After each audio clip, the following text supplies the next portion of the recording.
Boa noite a todos, sejam todos bem-vindos. Vamos iniciar aí a nossa primeira palestra aqui no ano de 2022, com o tema Melhoramento Genético em Cães. A nossa convidada está vindo lá da empresa de cursos Linaê Educa, a zootecnista Inaê.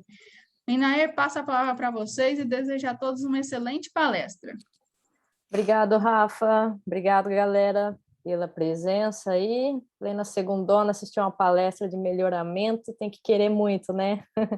Eu aceitei o convite da Rafa em dar essa palestra para vocês, intitulada Melhoramento Genético de Cães, né? Como ela disse, eu sou zootecnista, eu me formei na Unesp de Jaboticabal, aqui no interior do estado de São Paulo. Eu fiz mestrado e doutorado em melhoramento, entretanto, não foi com cães, foi com gado de corte e com equinos atletas, né? Mas a nossa proposta foi trazer um negócio diferente, que não é todo lugar que a gente ouve falar de melhoramento de cães, né? Então, eu espero que vocês gostem da palestra, tá bem leve, bem tranquila, não tem muita coisa teórica, muito nome difícil, a Rafa não quer ouvir falar de azão, azinho, então vamos fazer um negócio divertido aí, tá? Rafa, qualquer problema aí, você me dá um grito, beleza? Combinado. Então, vamos lá. Primeiro de tudo, gente, primeira polêmica a respeito dos cães, né? Da onde eles vieram, qual a origem? Então, nós temos várias pesquisas até hoje sendo realizadas para tentar descobrir qual a origem do cão, e o código genético dele, né, o DNA dele, é tão misturado que eles não conseguem identificar exatamente de onde o cão surgiu, né? Então, eles indicam que o miacis é o ancestral do cão. Pode ativar seu áudio novamente, né? Tá ouvindo agora? Tudo certo? Sim, pode continuar. Beleza. Então, o miacis é o ancestral do cão, né? Ele passou por algumas evoluções aí, e além de originar o cão, ele originou os felinos, os ursos e todos os integrantes da família Canidae, que é onde o cão está incluído, né? Como os lobos, as raposas, os chacais e os coiotes. E o cão, né, com o nome latim Canis lupus familiaris, é um tipo de animal que a gente vê uma variabilidade fenotípica gigante, né? Então, aqui entra o primeiro nome que tem a ver com melhoramento genético, fenotípico. O que é isso para quem nunca teve contato com melhoramento? Fenótipo é o que a gente vê no animal. Então, por exemplo, esse cão tem o pelo preto, isso é o fenótipo da cor da pelagem, preto. Esse cão pesa 2 quilos, então isso é o fenótipo para peso, né? E a gente tem, ó, tanto cães que pesam mais de 50 quilos, quanto cães que pesam 2 quilos, 10 centímetros, né? 80 centímetros. Então, isso é variabilidade fenotípica, né? É ter uma amplitude muito grande de várias características, grande, pequeno, pesado, leve, branco, preto e etc, né? E a pergunta é, da onde veio essa variabilidade fenotípica tão ampla, né? Qual a origem? Algumas pesquisas dizem que o cão veio do lobo, chamado Canis lupus, que é o lobo cinzento, né, que existe aí. Então, na segunda metade do século XX, lá para 1950, os estudos encontraram semelhança na morfologia, no comportamento, vocalização e biologia molecular do cão com o lobo. E eles encontraram que 99,96% dos genes do cão e do lobo são iguais. Então, a probabilidade dele ter vindo do lobo é muito grande.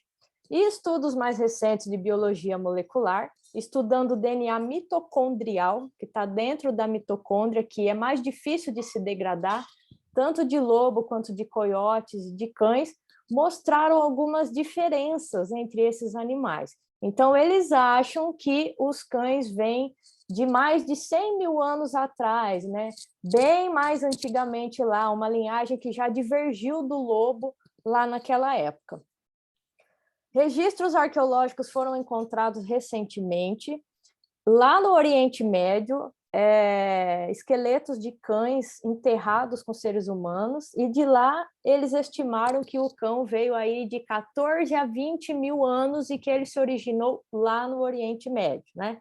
Foi o vestígio de cão real mais antigo encontrado até hoje. Entretanto, a gente tem as análises genéticas mostrando que ele pode ter sido domesticado há 100 mil anos, então a origem dele seria muito mais antiga, né? E por que a gente tem essa dificuldade tão grande em saber a exatidão das datas da origem da domesticação do cão? Devido à semelhança osteológica, ou seja, né, que os arqueólogos conseguem ver nos ossos, né, encontrados, e semelhança morfológica dos animais do gênero Canis, do lobo e do cão, né? Então, eles não sabem exatamente se os fósseis que eles encontravam eram de lobo ou eram de cães, porque a morfologia, a estrutura óssea desses animais era muito igual. Então, continuam aí as dúvidas, né? Ninguém tem certeza absoluta de nada, incluindo a dúvida de da onde veio tanta raça, né? Como que surgiu tanta raça de cão com essa variabilidade fenotípica tão grande? Aí nós temos que pontuar aqui 2 estudos muito importantes que separaram essas raças de cães, né? Um último estudo sobre a domesticação do cão, o que é domesticar, né? Quando ele se separou da linhagem lobo e veio se tornar cão, ficar próximo do ser humano, né? Então, o Wayne, em 2010, ele comparou mais de 900 cachorros que representavam 85 raças de cachorros de várias localidades geográficas diferentes, da América do Norte, Europa, da Ásia e do Oriente Médio, e comparou com 200 lobos cinzentos. Quais os principais achados desse estudo? Que a localização geográfica das raças não tinha relação com a genética desses animais. Então, assim, os animais podem ter sido domesticados em diversos locais do mundo, vieram de diversos locais do mundo e não tem nada a ver da onde ele veio com o que ele é, né? Tem só uma linhagem de seleção natural aí, fazendo com que o cão evoluísse. E um outro achado importante foi ligado à variabilidade fenotípica em relação ao tamanho dos animais.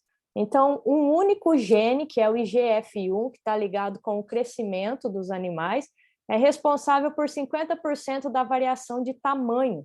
Então, o animal ser grande ou o animal ser pequeno é devido a uma mutação que acontece nesse gene aqui, IGF-1. E pelos estudos, eles estimam que essa mutação tenha ocorrido no início da domesticação. Ô, Rafa, eu preciso tirar essa barra de menu aqui dessa tela, gente. Ela nunca ficou aqui. Como é que eu tiro ela daqui? Controle de reunião. Consegui, maravilha. Continuando. A gente que é zootecnista, que é veterinário, a gente usa algumas definições para raça, né? Para a gente separar os cães por raça. Então, a FAO, ela diz que a raça é um conjunto de indivíduos de uma espécie, e essas espécies têm características semelhantes e definidas, que passam de pai para filho, são hereditárias, e os tornam diferentes de indivíduos de outra espécie.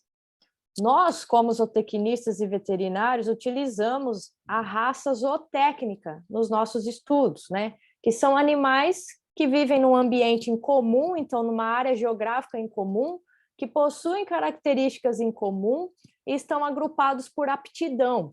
Então, por exemplo, as vacas de leite estão agrupadas porque dão leite. Os cães estão agrupados porque são animais com morfologia em comum e têm funções em comum, né? E essas funções são desenvolvidas com o passar dos anos, por seleção, por cruzamento, e vão sendo transmitidas de pais para filho, né? Então, temos essas 2 definições de raças que podemos usar para os cães. E com base nisso, temos um estudo clássico de Magnin, de 1889, ele separou os cães em 4 grupos diferentes, segundo a morfologia, o corpo todo deles, né? E a região geográfica da onde eles acham que esses cães se originaram.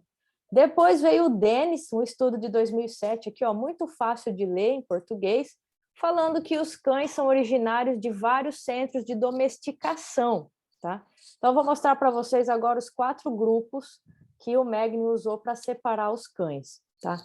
E aí vocês tiram as suas conclusões, né? Da onde que surgiram as diversas raças? Será que foi devido à localização que esses cães foram domesticados mesmo, né? Então, o primeiro grupo é o grupo dos lupoides. Aqui estão reunidos os cães que têm características morfológicas do tipo lobo, né? Então, o pastor alemão, olhando de longe, você vê um lobo nele. Então, todos os animais que estão nesse grupo, assim como os Dobermans, do exemplo, têm crânio piramidal, olhos pequenos, orelhas eretas, e segundo o estudo do cara lá, eles se originaram no Nordeste da Eurásia. Então, eles vieram só de lá e depois se espalharam pelo mundo. O grupo dos bracoides são animais de corpo atlético, crânio mais oval, os olhos pronunciados e foram originados na Europa meridional. Então, dentro desse grupo, por exemplo, a gente tem o cocker e o dálmata.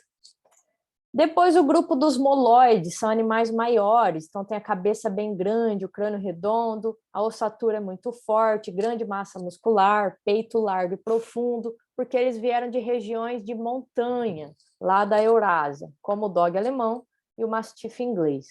E por último, nós temos os graoides, que são os cachorros de corrida, né? Os cães do tipo galgo, tem uma linha corporal alongada, cabeça em forma de cone, orelha pequena e são magros, né? Vieram dos estepes e de regiões desérticas. Então, segundo esse estudo, dependendo de onde o cão veio, ele desenvolveu uma morfologia diferente, por particularidades geográficas, né? E ele conseguiu separar os cães aí por esses 4 grupos. A gente tem no mundo a Federação Sinológica Internacional, que reconhece 349 raças diferentes. É muita raça, gente, muita raça. E cada raça dessa, eles falam que é de propriedade de um país. Então, eles levam em consideração essa distribuição geográfica de origem das raças. O que quer dizer ser propriedade de um país? Esses países que têm que descrever minuciosamente o padrão da raça, né? Porque eles têm mais esses animais lá, então eles entendem bem, eles têm que descrever. No Brasil, nós temos a Confederação Brasileira de Sinofilia, que está integrada com a Confederação Internacional, né? E qual que é a função da CBC? Dirigir a sinofilia nacional aqui do Brasil. O que é a sinofilia? A criação de cães, né? Regularizada. Instalar e manter o serviço genealógico, o registro genealógico dos animais, né? Então, fazer todo o pedigree, de onde que ele veio, de quem que ele nasceu, quem é o pai, quem é a mãe, atestando que eles são de raça pura. Manter relações com as outras instituições sinófilas, né, de criação de cães internacionais, então, Estados Unidos, Canadá, Inglaterra, Austrália. Estimular e orientar a sinofilia nacional e oferecer suporte para aprimorar a criação de cães no Brasil. Então, eles são os responsáveis por emitir o pedigree, por exemplo, né? Que é esse papel aqui que vai validar que o cão é de raça pura. Então, por exemplo, aqui é um Golden, aqui tem o nome do criador, sexo feminino, cor dourado, o nome dele, quando que ele nasceu, quem é o pai, a mãe, o avô, bisavô, e por aí vai, né? Então, tem que ser comprovado isso, e para dar validade para esse registro, quem tem que emitir é a Confederação Brasileira de Sinofilia. E segundo a Confederação, os cães são separados em 11 grupos diferentes. Então, eu vou passar aqui rapidinho para vocês, por curiosidade, porque é muito legal. Então, ó, o grupo 1, nós temos os cães pastores e boiadeiros, com exceção dos boiadeiros suíços. São animais com vigor físico, velozes, existência a longa caminhada, inteligência, como o Border Collie, né? O cão boiadeiro mais famoso aí, pastor alemão, pastor belga. Depois, no grupo 2, nós temos os Pinscher, Schnauzer, Molossos e boiadeiro suíço. Então, são cães com aspecto físico e psíquico típico desse grupo aqui. Então, entra aqui os Boxers, o Bulldog inglês, Dog alemão, Doberman, Fila, São Bernardo, o Pinscher, o Schnauzer e o Rottweiler. Não é porque eles têm tamanhos e morfologia diferente que eles não podem estar no mesmo grupo. Então, entra tanto o aspecto físico quanto o aspecto psíquico dos animais para agrupar eles, tá? No terceiro grupo, nós temos os terriers. São animais pequenos, resistentes, em atividades de caça de toca. Então, o Bull Terrier, o Scott Terrier e o Yorkshire. São os animais mais famosos aí do grupo, né? A gente nem imagina que o Yorkshire é um animal de caça de toca, né? Grupo 4, os Dachshunds. Então, nós temos os salsichinhas aqui, né? Ou Tekel. Então, eles têm o olfato apurado, têm dotes físicos, são pequenos, alongados, conseguem correr bastante, membro é curto, são animais de caça de toca também. E eles são divididos em três grupos diferentes. Nós temos os regulares, até 11 quilos, 9 a 11 quilos, os miniaturas de 4,5 a 6 quilos, e os caniche, para caça de coelho, tem menos de 4,5 kg.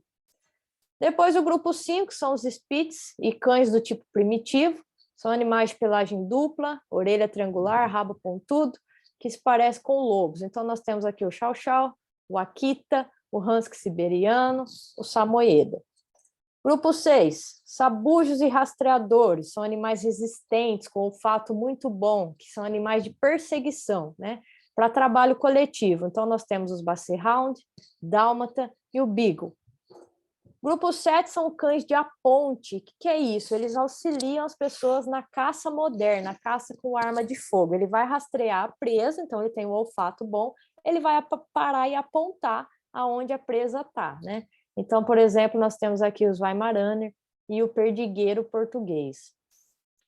Grupo 8 são os retrievers levantadores e de água, né? São animais também de caça e de fácil adestramento. Então, o cocker, o golden e o labrador.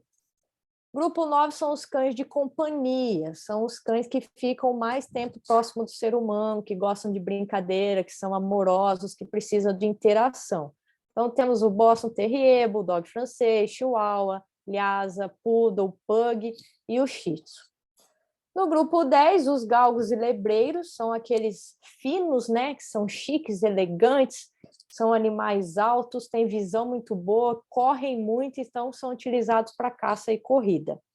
E, por fim, o grupo 11, que é um grupo de raças que a Federação Internacional não reconhece como raça. Tem diversos motivos para eles não reconhecerem como raça, cada um com seu motivo específico, né? E aqui nós temos, por exemplo, o American Bully, o American Pitbull, alguns bulldogs, o dog brasileiro, o ovelheiro, pastor americano, toy fox, tem um monte aqui, tá? Não quer dizer que não se consiga registrar esses animais, mas a Federação Internacional ainda não reconhece eles como raça. E vamos para a parte que importa, que é a genética, né? Então, os cães têm 78 cromossomos, 39 pares e cerca de 19 mil genes que produzem proteína, então genes úteis para o animal em si, né?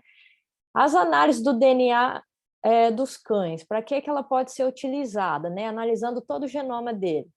Então, para estabelecer a identidade genética, o que quer dizer? A prova de falsificação. Ah, eu chego lá e eu falo, esse cão aqui é filho do cão famoso tal, eu quero o pedigree dele. Tem que fazer uma análise de DNA para dar certeza que ele é filho do cão famoso, né? Então, assegurar a integridade do registro genealógico, verificar a paternidade e inseminação artificial, separar crias de cobertura com vários reprodutores para identificar a paternidade, assegurar a reputação dos bons criadores, que é o pedigree que assegura isso, né?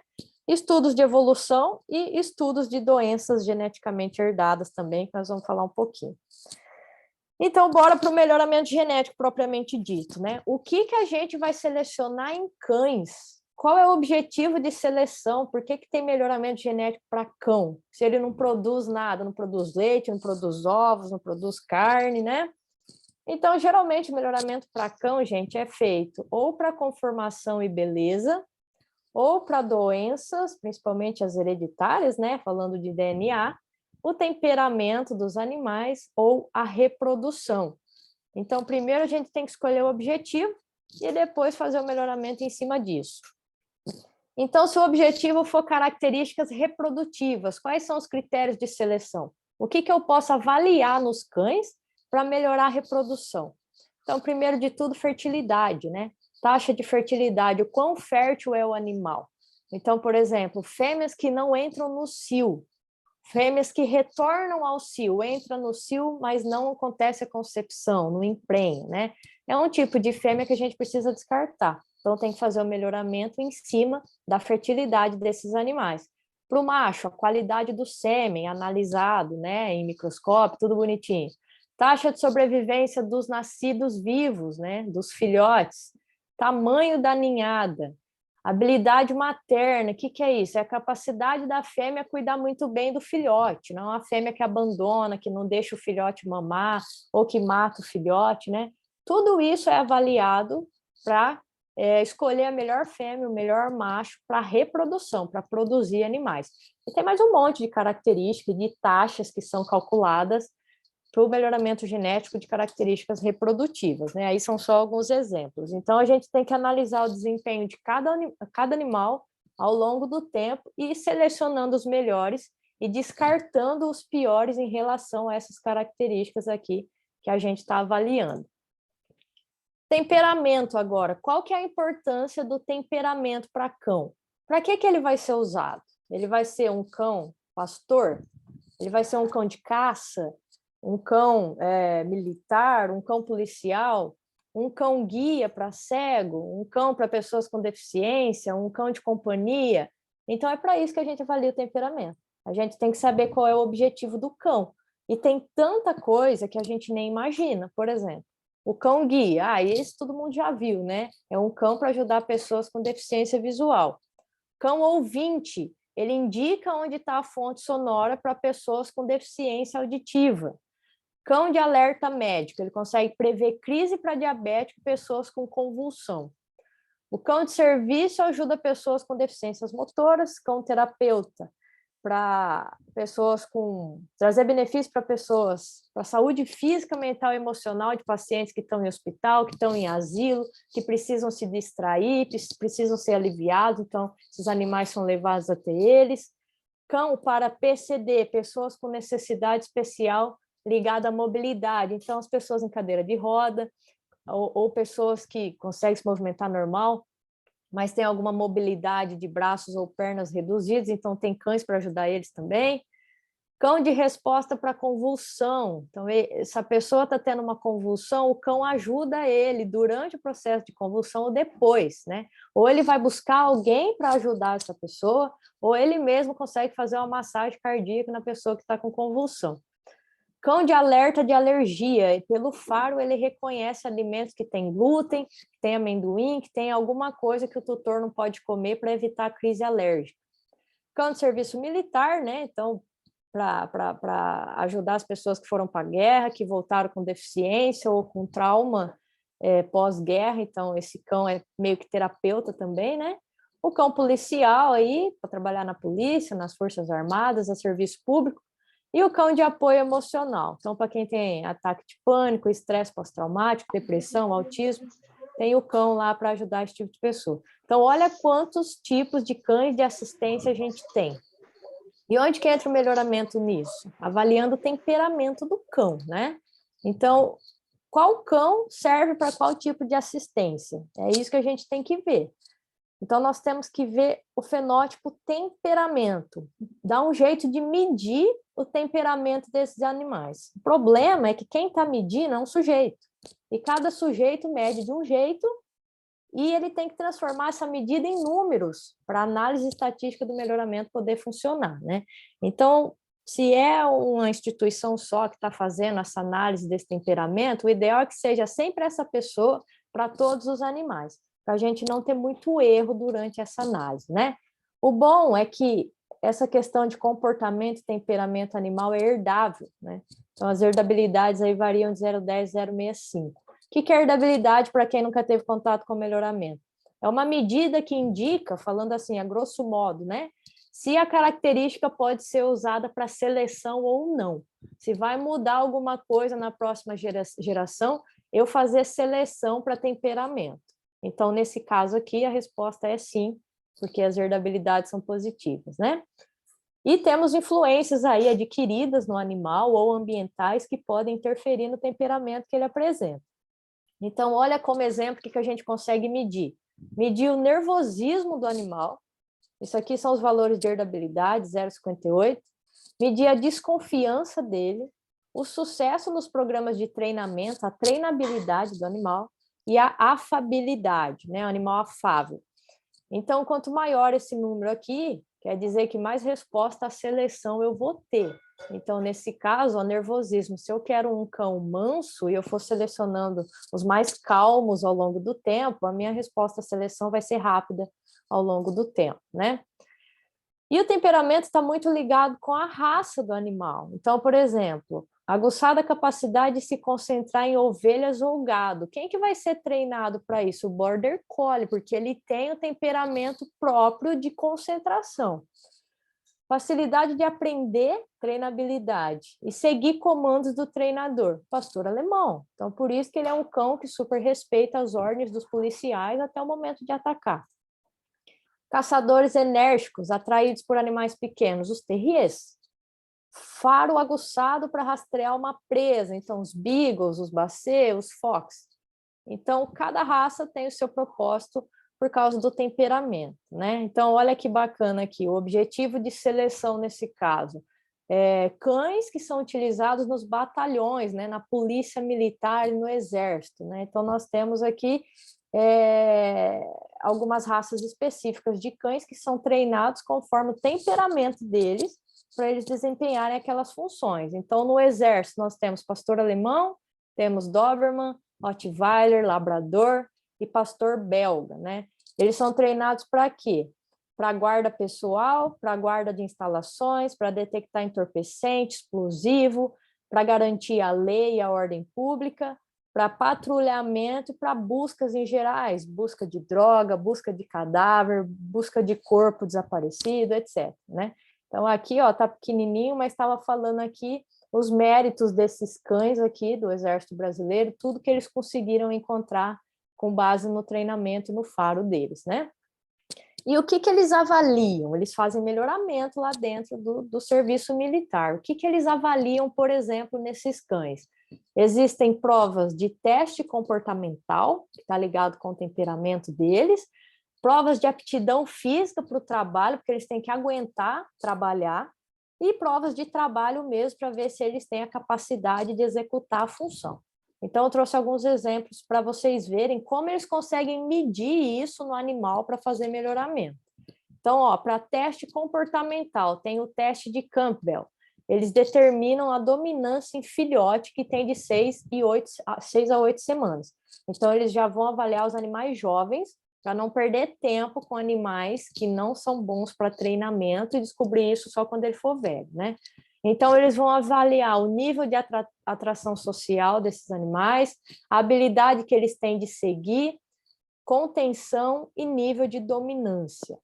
Temos um outro teste mais famoso também, teste de Swedish Center Dog Training, para filhotes de 400 e 600 dias. Então, vai ver a coragem deles, o nível de agressividade, o impulso de defesa, de presa, estabilidade nervosa, reação a disparo de arma, nível de energia, dureza, cooperatividade e afabilidade.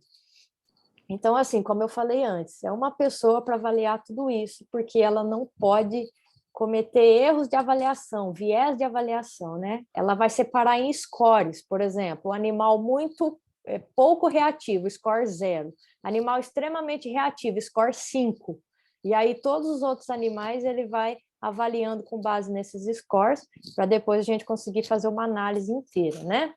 O que é um teste de aptidão física e de fisiologia do exercício? Vai ver as condições físicas do animal. Então, vai fazer, por exemplo, um trote, né? Correr com o animal, o condutor numa bicicleta, o cão correndo com ele 20 quilômetros, parando por 3 vezes para inspecionar a frequência cardíaca, respiratória, nível de lactato sanguíneo, a lactatemia, a glicemia e outras coisas, né? Para ver se o animal aguenta um esforço físico. E, por fim, as provas de trabalho e avaliação de certificação. Existem várias provas, é para certificar mesmo que o animal é capaz, que ele conseguiu realizar aquela função. Então, por exemplo, a Royal Canin tem um campeonato de cães de polícia para avaliar as atividades de proteção dos cães e o faro deles. Temos a prova de cão de faro da Guarda Municipal de Teresópolis, para avaliar o faro também. Corpo de Bombeiros Militar de Santa Catarina, ele certifica os cães para trabalho de busca em rastros e escombros, em área rural, em área alagada e em avalanche. E temos aqui uma avaliação de certificação famosa, né? United States Police Canine Association, para certificação para cão de polícia, cães detectores de drogas, explosivos, cadáveres, líquidos aceleradores e cães rastreadores. Então, eles vão avaliar a obediência, agilidade, a busca e a abordagem policial. Então, se esses cães passarem pela certificação, eles têm os valores deles e estão aptos a trabalharem aí no serviço público, militar, policial, né? E aqui, ó, tem uma tabelinha mostrando o que é desejável que esses cães militares tenham, no caso do Exército Brasileiro, né? Então, por exemplo, eles têm que ser registrados para ser reprodutor, baixa consanguinidade, ou seja, não ter acasalamento entre parentes, porque isso pode causar doença, ausência de problema de fertilidade e habilidade materna, ausência de doença nas articulações, porque exige esforço físico, né? Autoconfiança, resistência à pressão, impulso de caça, agilidade, rusticidade, agressividade, inteligência, energia, um monte de coisa, né? Então, aqui tem algumas características mostrando que não é qualquer cão que vai entrar e ser treinado. Ele tem que ter as suas particularidades aqui que são exigidas para a respectiva função dele. E isso entra dentro do melhoramento. Eles vão avaliar os animais com base nisso e ir selecionando os melhores para, no final, ter uma população top das galáxias, né? E temperamento é diferente de comportamento. O que é temperamento? É a base biológica do animal, é o que dá origem à personalidade dele, né? Está dentro dele, ele tem isso, cada raça tem o seu temperamento.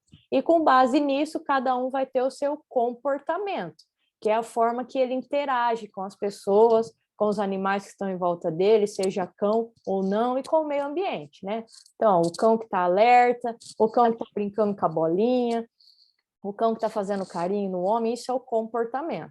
E ele vai ter um comportamento dependendo do temperamento que é biológico dele, né? Então, aqui tem algumas características de comportamento: a afabilidade, disposição à autodefesa, à luta, coragem, disposição de superar incidente, adaptação à situação diferente, pegar uma bola, trazer a bola de volta, fazer o cabo de guerra, né, que é segurar a cordinha e ir puxando. Então, tudo isso aqui são características que precisam ser colocadas à prova nesses animais para eles passarem pelo teste de comportamento e a gente selecionar o animal que tem um comportamento que a gente deseja para aquela função e descartar o animal que tem um comportamento indesejado, né? E o temperamento influencia o comportamento. Por exemplo, por que um cão faz um negócio desse numa casa? Qual que é o tipo de temperamento biológico dele? Será que é um cão extremamente sossegado, que só dorme, que tem medo de tudo, que é tranquilo? Não, né? Provavelmente é um cão extremamente enérgico, que precisa de exercício, que precisa de ação e que fica trancado dentro de casa, vai destruir tudo, né? Ou esse daqui, ó, que tá louco para ganhar um abraço, lá, abraços grátis, né? Qual que é o temperamento dele, né? Pela cara dele, pela orelha, pela ação, a gente já tem uma ideia do biológico desse animal. E aí a nossa reação com ele vai ser diferente dependendo do temperamento analisado, né?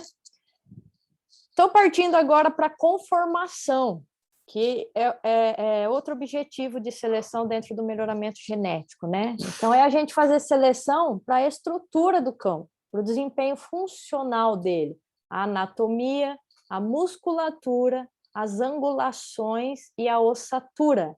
Tudo isso tem que estar em conformidade com o padrão morfológico da raça, né? Não adianta a gente querer um bulldog francês com um focinho de pastor alemão, não é padrão da raça, né? Sai fora da raça, saiu do melhoramento, saiu da certificação, saiu de tudo.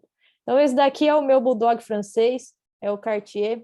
Toda manhã ele faz yoga, ele se alonga, para ele deixar os músculos dele extremamente definidos, né? Então, ele segue o padrão da raça, tem certificação, é o meu xodozinho. E aqui mostrando para vocês, ó, a Confederação Brasileira de Sinofilia, o padrão oficial do bulldog francês. Eu trouxe esse como exemplo para vocês verem, né, a foto, a morfologia do cão aqui e o desenho aqui, ó. Então, dentro desse manual, está lá no site de Confederação Brasileira de Sinofilia, vocês podem entrar, fazer download. Ele está dentro do grupo 9 de cães e ele tem o padrão aqui, ó, número 101. Lá dentro tem um manual mostrando como tem que ser o bulldog francês, né? Então, todas as angulações dos membros anteriores, dos membros posteriores, não pode ser arqueado, não pode ser estreito, tem que estar retinho, tem que ter o padrão bonitinho, formar o quadradinho no corpo, angulação do pescoço, da orelha, angulação das patas, não pode ter a garupa erguida e tudo mais, não pode ter membro curto. Então, tudo bem detalhado, inclusive as pelagens, a cor de pelagem, tudo, né? Para quê? Para estar dentro do padrão racial, para ter certificação, para ter registro genealógico, pedigree. Então, quando a gente for selecionar os animais, a gente tem que tomar cuidado para não sair do padrão racial, falando de conformação dentro do melhoramento genético, né? Então, olha que interessante, gente, ao longo dos anos, como que foi mudando a conformação corporal, né? Então, aqui a gente tinha um Bull Terrier, olha como que era o focinho desse animal, anos e anos atrás, né? O animal era mais alto, mais fino, olha como que ele está agora, né? Ele é bem característico com esse rosto aqui, o animal está mais largo, mais baixo. O São Bernardo, ele era mais magro, tinha menos pele.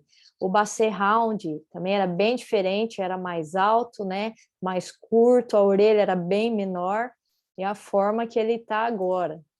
O Boxer, né? O animal afinou super a traseira, né? O chanfro dele mudou. O Bulldog inglês, então, é bizarra a transformação dele, né? Um animal que só tem pele aqui, gigante. O pastor alemão era um animal muito maior, agora eles são bem mais leves, menores, né? E a anca dele é caída. E o Pug é mais gordinho, mais baixinho, a cauda dele é muito mais enrolada, o focinho mudou também. E o Shar-Pei, que agora tem muito mais dobras de pele do que tinha antes, né? Também ele aumentou de tamanho, de conformação. E todas essas mudanças corporais trouxe consequência para cada raça especificamente, né? Então, o Pug, o pastor, eles têm problema de displasia coxofemoral, o Shar-Pei tem problema de pele, de visão e etc, né? Então, tem que tomar cuidado com esse tipo de seleção, principalmente de conformação, porque pode trazer consequência para os animais. Melhoramento genético para beleza. Para que a gente vai fazer seleção para beleza? Para estética, para pistas, né? Premiações. Então, nós temos seleção para pele, para pelo, para mucosa dos animais, para coloração da pelagem, que é totalmente genético, morfologia e movimentação em pista. Então, os critérios variam também de acordo com a raça. Cada raça vai ter um padrão de proporção de partes, de membros, de traseiro, de dianteiro, um peso específico, tamanho, olho, orelha, cabeça, focinho, bigode, dente, cauda, ombro, perna, cor de pelagem, espessura de pelo e mais 1 milhão de coisas, né? Então, a gente consegue ir selecionando pela beleza. Quem que nunca falou, eu queria um cachorrinho preto e branco?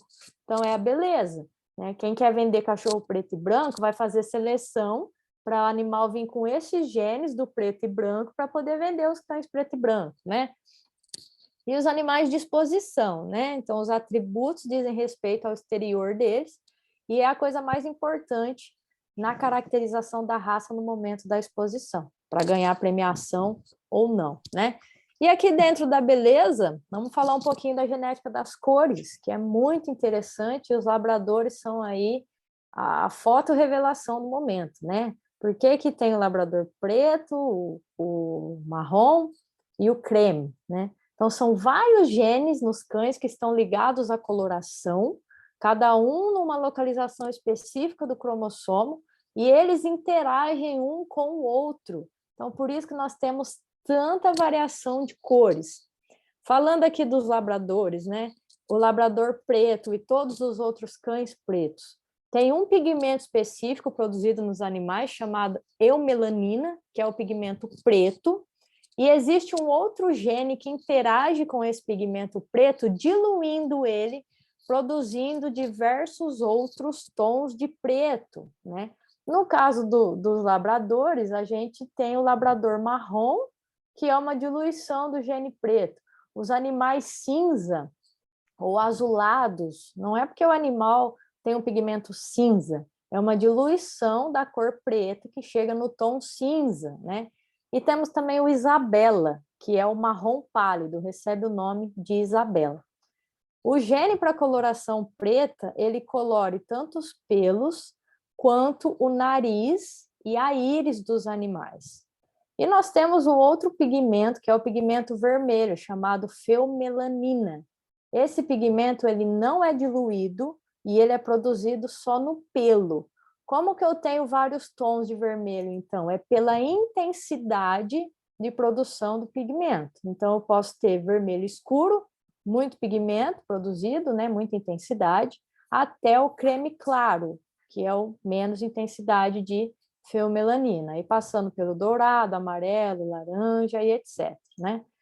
Então, falando do branco, o branco não é cor, não é que produziu a cor branca, o branco falta o pigmento, ou totalmente o cão é inteiro branco, ou parcialmente, em algumas partes do animal. E quem determina isso é um outro gene que interage com o gene da cor.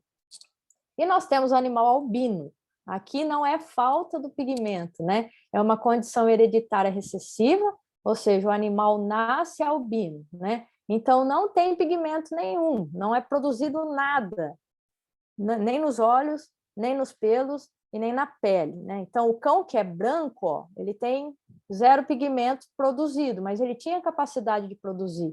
Então no pelo não produziu, o focinho dele é preto, as mucosas são pretas. O animal albino não, ele não tem como produzir o pigmento em nenhum local do corpo dele, então ele fica totalmente branco, né? Isso aqui é uma condição genética, recessiva.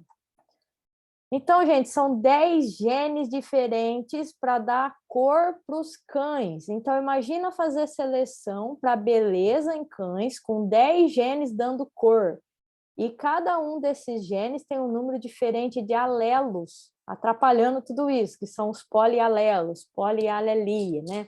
Como se fosse parte desses genes que atuam um com os outros, fazendo interação e dando as cores específicas para os animais, né? Então, olha aqui, ó, os 10 genes diferentes com os seus nomes e os alelinhos que estão dentro desses genes que têm uma função específica. Então, por exemplo, o gene B, quando eu tenho o B maiúsculo, que é o Bzão, e qualquer coisa depois, pode ser o Bzinho, pode ser outro Bzão, o animal vai ser preto. E se eu não tiver o B grandão, eu vou ter o recessivo, Bzinho, Bzinho, o animal vai ser o quê? Marrom. Mas se eu tiver esse aqui, ó, que é o Ezinho, Ezinho, ele predomina e impede que o preto se expresse, o animal fica amarelo, que é o caso dos labradores, vou mostrar de novo. Então, todos eles podem interagir. Esse aqui, que é o D, ó, ele faz a diluição. Se tiver o Dzão, não tem diluição, o animal é preto. Se tiver o Dzinho, Dzinho, o animal vai ficando mais claro, porque diluiu o pigmento.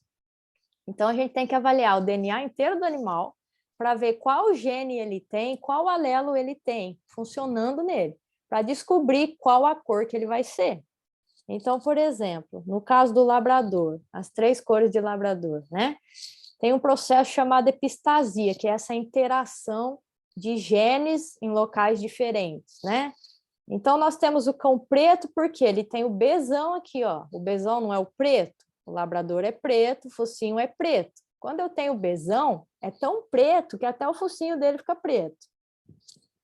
Quando eu não tenho o Bzão, eu tenho o Bzinho, Bzinho, que é o recessivo. A gente viu ali na tabelinha que o cachorro fica chocolate ou marrom.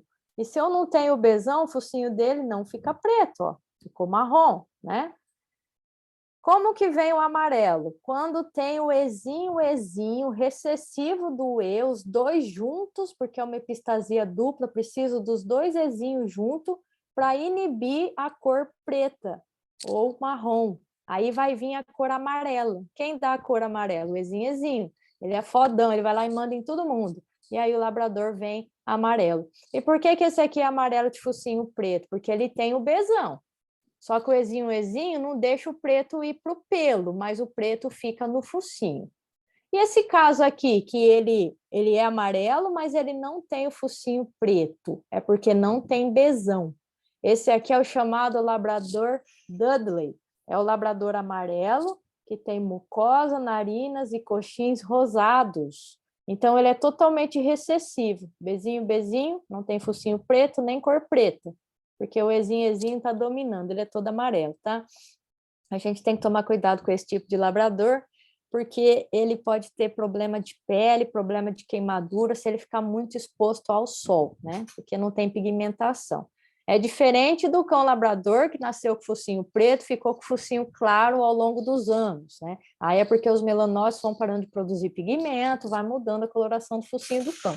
Esse daí é genético, ele nasceu desse jeito, tá?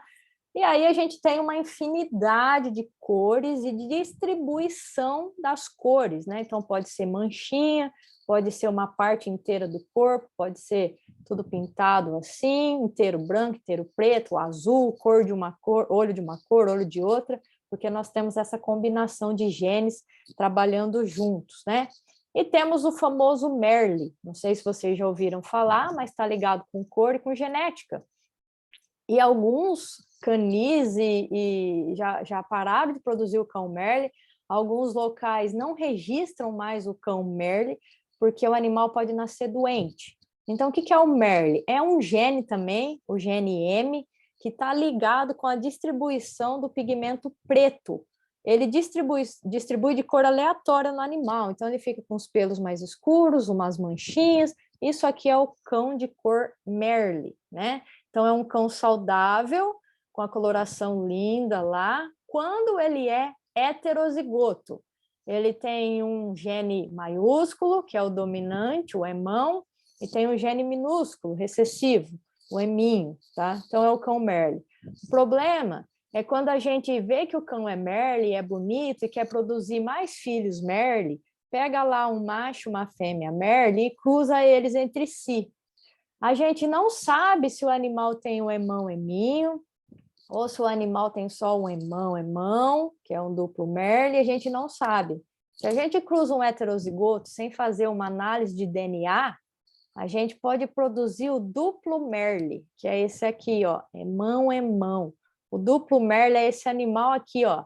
Ele vai ter o olho azul, os pelos brancos, só que ele vai ser surdo, ele vai ser cego, e ele vai ser estéril. Em alguns casos, o olho dele nem surge, então ele nasce sem olhos, totalmente surdo ou só um pouco surdo. Depende do nível que isso é durante a embriologia, tá, gente? Quando ele está lá como feto ainda se desenvolvendo, alguns genes atuam de forma diferente, são modificados pela genética lá, e o cão nasce sem olho, nasce surdo, etc. Tá? Então, é um cão doente, geneticamente doente. Então, o objetivo de proibir o cruzamento entre Merles, sem o teste genético, é evitar que o cão nasça com esse problema, tá?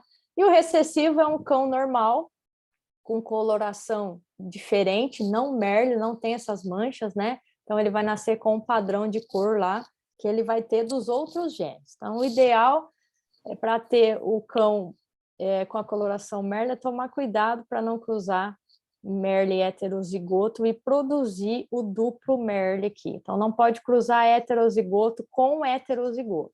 Tem que cruzar o que tem a cor Merle com o recessivo, para não ter o risco de produzir esse cão aqui. E temos aqui 3 genes para fechar sobre textura da pelagem. Além da cor, dentro da beleza, no melhoramento, a gente tem que avaliar a textura. Então, descobriram o gene FGF5, que vai determinar se o pelo é curtinho ou se o pelo é comprido. O gene RSPO2, que vai dar bigode e sobrancelha comprida para os animais. E o gene KRT71, que controla o grau de encaracolamento desses animais. Então, existem várias mutações dentro desses genes que determinam a textura das pelagens nas diversas raças animais. Só 3 genes, e eles combinam entre si. Então, o animal de pelo duro, ele tem a mutação no gene do RSPO2 e ele vai ter características de bigode e sobrancelhas proeminentes, como o Scott Terrier. O animal chamado pelo duro e encaracolado é igual ao Fox Terrier. Então, ele vai ter bigode, sobrancelha, só que o pelo dele vai ser encaracoladinho. O animal de pelo longo é igual ao Cocker. Então, tem a mutação lá no gene do comprimento do pelo, e o pelo vai ficar longo. Se for pelo longo com bigode e sobrancelha, quem vai estar atuando? O gene de pelo longo e o gene de bigode e sobrancelha. Então, ele vai ter um bigodão bem grandão, a sobrancelha bem grandona, né? Se for o gene de pelo encaracolado, olha só, o Commodore e o Spaniel d'água. Então, ele vai ter a mutação no gene do comprimento do pelo e no grau do encaracolamento. E aí, olha que bonitinho, todo enroladinho, e o famoso cão de dread, né, que é o Commodore. E os genes, os 3 genes com mutações, ele vai ter pelo encaracolado, bigode e sobrancelha peluda, né? Como os bichon frisé aí, tosadinhos, bonitinhos, redondinhos, né? Então, muito bacana isso daí das pelagens, das colorações e tal. E para fechar, a gente entra num assunto muito importante, muito polêmico, que são as doenças, né? Doenças genéticas em cães. O cão virou um membro da família e os tutores sofrem com essa questão de doença. Nós temos 653 doenças genéticas já determinadas, doenças genéticas, tá, gente? Que estão ligadas ao DNA. 263 delas são de herança simples, fáceis de estudar, e 193 já têm os genes identificados. Então, tem muito estudo aí pela frente em relação às doenças genéticas em cães, né? E como é que a gente faz para identificar elas, para saber que o cão tem uma propensão a ter uma doença genética? Ou por análise de pedigree, se os pais tiverem, os pais podem passar para ele, por teste citogenético, teste direto no cromossomo do animal, teste metabólico, análise do DNA molecular, ou por testes comerciais que eu vou mostrar para vocês, tá? Tem esse site aqui, ó, muito legal, chama geneticacanina.com. Vocês podem entrar lá, fala de muitas raças e das doenças genéticas mais comuns que existem nessas raças, tá? Para vocês saberem aí, ficarem por dentro de tudo, a porcentagem de doença que acomete cada raça, que animal que eu compro, que serve para mim, que não serve. É um site muito bacana. Então, exemplo de doença hereditária, a displasia coxofemoral, muito famosa. Olha aqui o símbolo da herdabilidade, falando que a gente consegue fazer seleção para esse tipo de doença. Epilepsia, arritmia cardíaca, espondilose deformante em boxers, calcificação do disco intervertebral em Basset e glaucoma de Samoedo. Então, gente, além de ter 653 doenças genéticas, cada uma está mais ou menos ligada a uma raça específica. Então, não tem como fazer um estudo de forma geral. A gente precisa fazer em todos os animais para saber a chance que uma raça ou outra tem de desenvolver uma doença genética, né? Então, aqui alguns outros exemplos, ó. Astenia cutânea, surdez congênita, monorquidismo, criptorquidismo, hemofilia tipo B, síndrome de von Willebrand, Willebrand, displasia coxofemoral, atrofia da retina, cardiopatia e persistência de ducto arterioso, embriologia, isso aqui, ó. Então, olha quanta coisa tem que eles já sabem, que eles já estão estudando, né? Então, falando aqui, ó, surdez congênita. Vocês sabiam que a cor branca leva a surdez congênita? Então, os genes que dão a cor branca para o animal, que não deposita o pigmento lá, quanto maior a atuação desse gene aqui, ó, e mais pelagem branca tem o cão, mais probabilidade de ser surdo ele tem. Mas de forma congênita, tá? Hereditária. Então, para considerar que ele é surdo, ele tem que apresentar a surdez antes de 6 semanas de vida, porque ele nasce, o aparelho auditivo dele ainda continua se desenvolvendo, né? Mas deu 6 semanas, ele está ouvindo, aí não é surdez congênita. Quais as causas de ser congênita? Ou é a genética, que está ligado ao gene da cor branca, ou é porque a mãe gestante recebeu algum fármaco ou alguma substância que afetou o desenvolvimento auditivo do feto, ou alguma infecção em útero que esse feto teve e levou ele a ser surdo, né? Então, aqui a gente está falando do gene da cor branca. Então, é genético. Por exemplo, o dálmata, a surdez genética dele pode chegar a 20% dos nascimentos, porque a pelagem branca nele é praticamente no corpo inteiro, né? E como é que a gente faz para identificar isso? Faz teste genético para identificar o animal que tem o gene para surdez congênita, não expressivo nele, ou seja, ele ouve, mas ele tem o gene da surdez. que ele pode desenvolver ou passar para os filhos, né? Ou animal que já é doente, que já é surdo, né? Ou a gente pode predizer o valor genético dele, que eu vou falar o que é isso já para vocês. Então, aqui a gente tem um teste comercial do Box4Dog, a primeira empresa brasileira a fazer teste comercial para identificar os ancestrais da raça do cão ou para identificar doença genética. Então, a gente compra pela internet, custa lá, acho que uns R$800, faz a coleta de amostra no animal, manda pelo correio e eles vão avaliar mais de 200 genes que estão ligados à doença genética e algumas outras características no seu cão. E aí eles mandam um relatório para vocês conseguem ler qual a probabilidade que o cão tem de desenvolver algumas doenças, a tudo isso aqui, ó, sistema cardiovascular, dermatológico, endócrino, do olho, músculo esquelético, digestivo, etc. Um monte de coisa, né? Então, isso são os testes comerciais genéticos. Eles fazem o teste e mandam o relatório para a gente. Para que serve? Para evitar que a doença se manifeste. Então, a gente faz um tratamento preventivo no cão que já tem a predisposição a desenvolver uma doença genética, né? Então, vai minimizando os efeitos dessa doença, porque se é genético, ele vai desenvolver, né? Através desse diagnóstico precoce que vem do teste comercial. Ou a gente prediz o valor genético do animal. Então, por exemplo, a displasia coxofemoral, que é um problema de articulação. Todo mundo acha que só dá em cão de porte grande, como o Golden e o Labrador e o Pastor Alemão. Mas em Pug, por exemplo, até 70% dos animais têm displasia coxofemoral, né? Então, o que é predizer o valor genético? É pegar uma amostra de animais e avaliar o nível de displasia deles, nesse exemplo. Como que eu avalio isso? Nesse caso é com raio-x. Então, eu vou ter um cão lá que eu vou falar 0 para displasia, o raio-x mostra que ele não vai ter nada, ou totalmente positivo. Então, no raio-x já consigo ver a predisposição dele a ter uma displasia, né? Ou totalmente negativo, aqui ele não tem perfil para desenvolver essa doença. E com base nesses dados que eu peguei com o raio-x, eu rodo uma estatística, um modelo genético lá, que está ligado com o melhoramento, que é bem mais complexo, né? E vou predizer o valor genético desse animal para displasia. O que é isso? É ver pelo gene dele qual é o risco que ele tem para desenvolver a displasia ou não. E aí eu posso, por exemplo, descartar esse animal como reprodutor, se ele tem chance de desenvolver, para ele não passar essa genética para as próximas gerações, né? Então, uma das maneiras aí de fazer melhoramento contra doenças geneticamente transmissíveis, tá? Então, fechando, qualquer que seja a forma, né? Quais os passos para o melhoramento? Então, primeiro passo, determinar o objetivo do programa de melhoramento. Eu quero fazer melhoramento para quê? Ah, para beleza. Ah, não, para conformação, para doença. Determina o objetivo. Segundo passo é determinar as características, os critérios de seleção. Qual característica eu vou analisar para chegar no meu objetivo? Ah, o meu objetivo é evitar a displasia. Eu vou analisar a cor da pelagem? Lógico que não.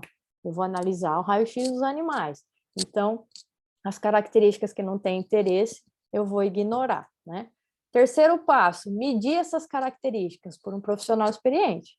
Por exemplo, a displasia é medida por raio-x.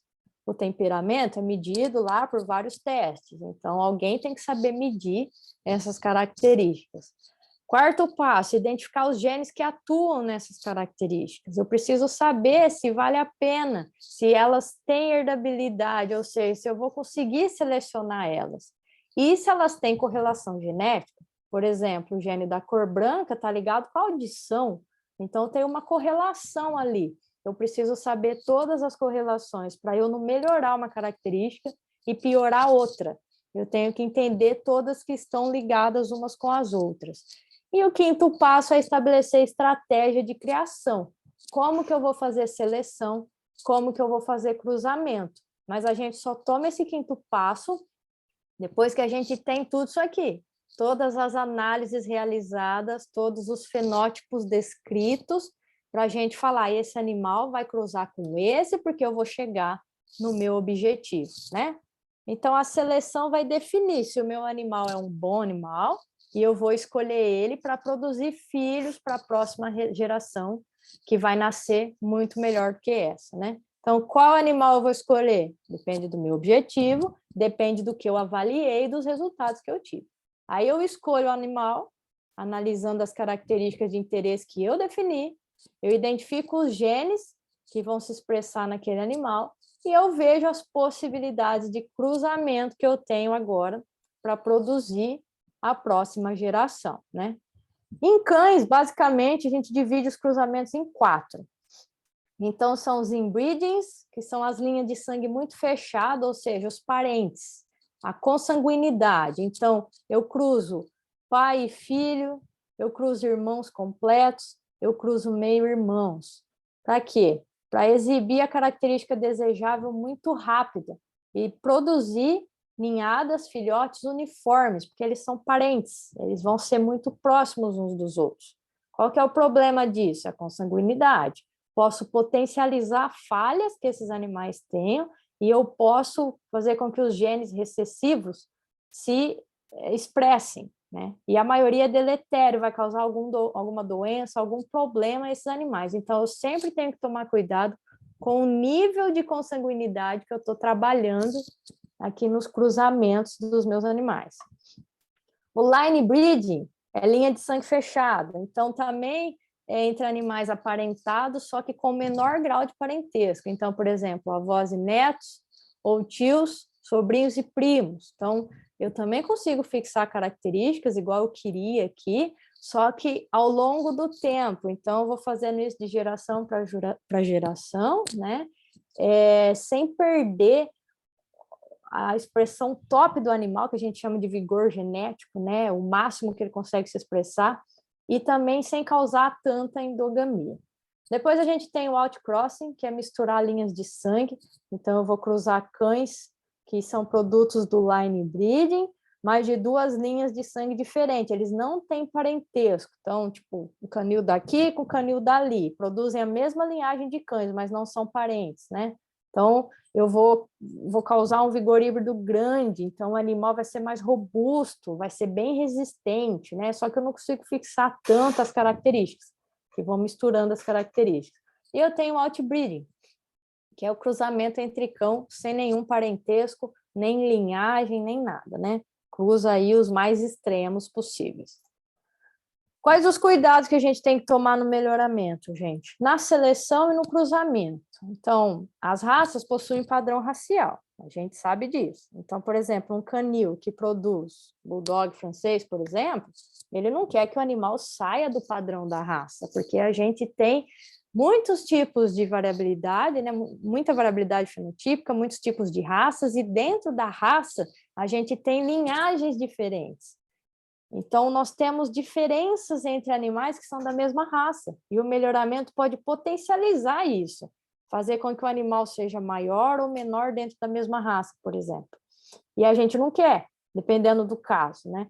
E isso que pode causar endogamia. Então, por exemplo, bulldog francês.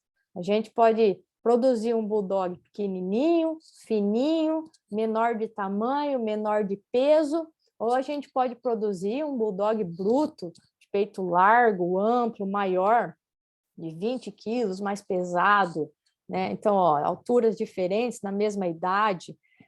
Isso são linhagens. Ou a gente mistura as linhagens, ou a gente segue o padrão produzindo as linhagens. Esse é o problema. Seguir esse padrão para produzir os animais sempre iguaizinhos, eu vou cruzar parentes. E aí eu tenho consanguinidade, né? Eu estou produzindo a minha linhagem, no meu canil, eu estou cruzando parentes. Qual é o nível de parentesco que eu estou tendo no meu canil? Eu estou medindo isso, né? Então, precisa medir, tem os métodos aí de medir, os cálculos, para evitar a consanguinidade, tá? Então, esse é o desafio no melhoramento genético para cães. O principal desafio é melhorar sem consanguinidade. Então, eu tenho que acompanhar totalmente os acasalamentos, saber quantos % de consanguinidade eu tenho, se eu já cruzei pai com filho, né, filha com pai, na próxima geração não faço isso, vamos para animais diferentes, para evitar problema genético, para evitar perda de desempenho nos animais, né? A gente quer um animal bom, melhorado, e saudável. Então, precisa aí se virar nos 30 para conseguir fazer isso. Gente, agradeço muito a presença de vocês até agora, para quem ficou aí. Eu sou a Inaê, vocês podem me seguir lá no meu Instagram pessoal, se quiserem. Deixo aqui o meu contato comercial, caso vocês queiram falar comigo para qualquer coisa depois, que eu possa ajudar. Temos o nosso Instagram aqui, para quem não conhece, o Lina e Educa, onde a gente oferece conteúdo de qualidade grátis e cursos, né, que são pagos, que são voltados para a prática, para a aplicação. Os cursos que a gente busca são os cursos que chegam até a gente, né, os pedidos chegam até a gente, então os alunos, a galera que segue a gente, manda mensagem, precisa de curso disso, aqui na região não tem isso, não sei o quê. Então a gente corre atrás dos profissionais e tenta disponibilizar o melhor que a gente pode para vocês.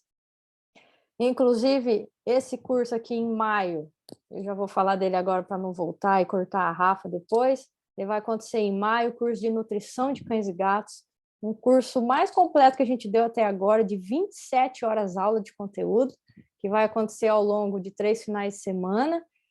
Tudo que vocês pensem sobre cães e gatos, nutrição, vai ser mostrado nesse curso, desde prescrição de ração até rótulo de ração, forma de fabricação de ração, tudo que precisa ter para cão jovem, cão velho, cão idoso, filhote, tudo. Gente, são excelentes profissionais, a Mariana e o Rafael Zafalon. Inclusive, ele vai dar uma palestra aí para a gente mês que vem. E para vocês que são seguidores da Rafa, a gente vai disponibilizar um desconto especial por tempo limitado aí. Então, o curso desse, ele é precificado como R$ 790, e a gente vai deixar por 440 em 6 vezes sem juros para quem tiver interesse. Depois eu vou mandar o link especial aí para vocês no chat, tá? E a gente já mandou uns descontos aí, né, Rafa? Com a nossa parceria, ela já distribuiu o cupom RafaVet PDF, então vocês podem se inscrever em qualquer curso do Lina e com desconto da Rafa. A gente tem hoje, com inscrição aberta, o curso de prática sustentável na pecuária de corte. A Melina vai dar uma palestra com a Rafa dia 28 de março. Temos clínica de aves silvestres com o Renato Ordones, que vai dar uma palestra em abril também. Avicultura de corte e postura, o curso teórico prático para quem for da região, para ensinar no campo tudo que precisa saber de avicultura e para ensinar a fazer necrópsia também. Fabricação, implantação de boas práticas de fabricação e HACCP em fábricas de rações, né, para atuar como gestor de qualidade aí nas fabricações de produtos de origem animal. Microbiologia básica, que vai ser ministrado pela Aline em 4 segundas-feiras à noite. Curso extremamente em conta esse daqui mesmo, para relembrar tudo que você já viu de microbiologia, ou quem ainda não viu, para aprender, né, no mês de maio. E o curso de medicina veterinária canábica, para formar os prescritores em medicina canábica, para poder prescrever o uso do óleo canabinoide nos animais de pequeno porte, nos animais silvestres, né? Esse curso é presencial, o de avicultura é só aula prática, que é presencial, mas pode comprar online também. Esse curso vai ser ministrado por 3 profissionais, e todos os cursos que são online ficam gravados e disponíveis por 60 dias, para vocês poderem assistir à vontade, tá? E tem e-book grátis lá no site também, de cães e gatos, de sustentabilidade, de medicina integrativa. Vocês podem entrar lá no Lina e Eduque, fazer o download, para vocês aprenderem à vontade, beleza? Rafa, era isso que eu tinha para passar. Passo a palavra para você agora. Muito bom, muito bom. Eu estou acabando aqui de pegar a lista aqui do sorteio. Gostei muito. Na hora que começou o bezinho, bezão ali, eu falei, ô Jesus, tá complicado. Sabia que você não ia gostar do bezinho bezão, Rafa. Mas é importante, tem coisas Peraí que eu tô tentando achar o negócio aqui para eu fechar a tela, gente. Cadê o trem? Ctrl V. Você consegue cancelar minha tela daí, ô Rafa? Porque não tá aparecendo para mim o zoom aqui, gente. Consigo? Então cancela aí. Ótimo. Agora apareceu. Tudo bem. Deixa eu ver aqui. A gente teve algumas perguntas. Deixa eu ver se a Mirielle Marielle, você vai fazer as perguntas para nós, Marielle? Se você puder fazer, vou ficar muito feliz. Posso fazer sim. A Marielle vai fazer, foram uma, duas, acho que 7 perguntinhas, acho que não muito difícil. 5. Eita, vamos ver. Pode fazer as perguntas, Marielle. Depois eu passo as orientações, pessoal. A Karina Carvalho, ela perguntou, no caso dos Dalchinhauds Arlequim, como foi feita a escolha de gene para a cor da pelagem? O arlequim é um outro gene. O arlequim atua junto com o Merle também, causando algumas modificações nos animais aí. Então, o arlequim tem esse nome mesmo, é o gene arlequim, que ele faz aquela distribuição específica das colorações chamadas arlequim, tá? Eu não trouxe aqui para vocês, mas ele também tem os alelos específicos e dependendo do alelo que está atuando no animal, ele fica com um tipo de pelagem chamada arlequim. E ele pode estar interagindo junto com o Merle também. Dependendo qual alelo do Merle, qual alelo do arlequim, o animal também tem propensão a desenvolver alguns problemas genéticos piores do que só o Merle. Mas eu não tenho aqui para mostrar para vocês exatamente quais alelos que agem para fazer com que ele tenha pelagem arlequim. Mas vocês acham isso muito fácil na internet, é só digitar genética da pelagem arlequim em cães. Vocês vão ver um monte de site explicando aí a pelagem arlequim. Beleza? A Alessandra Cristine. E o Merlin escondido? Ela pôs um exemplo. 2 pais de coloração normal e nasce um Merlin, sendo que todo Merlin ele tem o gene dominante. E somente um já determina a cor Merlin? A cor Merle é o heterozigoto. Se eu tiver só um, só o emão, o animal é Merle. Ele vai ter a coloração Merle. Então, se eu tiver o animal eminho, ele não tem a cor Merle. É um animal recessivo. Se eu tiver o heterozigoto, o emão emin, ele vai ter a cor Merle. O que é o Merle escondido? Ele tem o heterozigoto lá, só que a pelagem dele não ficou muito evidente, ele não tem tantos tons de preto distribuído pelo corpo, não tem a pelagem cinza, porque depende dos outros genes, lembra? A gente tem mais 10 genes para pelagem, tanto da deposição preta, da coloração preta, quanto da diluição. E o Merle vem para dar aquelas manchinhas, aquelas pelagens específicas. Então, o animal escondido é isso, ele tem o emão, só que ele não expressa muito a cor. Então, você olha para ele, não sabe que ele tem um emão, não sabe que ele é Merle, mas ele é. E a hora que você cruza com outro que você sabe que também tem um emão, pode nascer o duplo Merle, o emão, que é o animal doente.